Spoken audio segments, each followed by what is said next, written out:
अति महत्त्वाच्या विषयावर लक्ष वेधित असून अध्यक्ष महोदय, प्रधानमंत्री आवास योजनेमध्ये काही बदल आवश्यक आहे।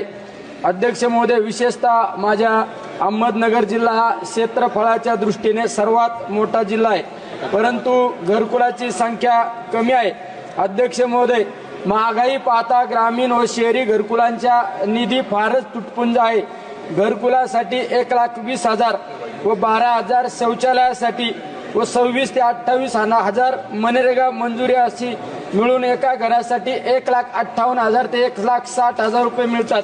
तरी माझी मागणी आहे की कमीत कमी 4 लाख रुपये मिळणे आवश्यक आहे आणि घरकुलासाठी ग्रामीण भागामध्ये जागा उपलब्ध होत नाही।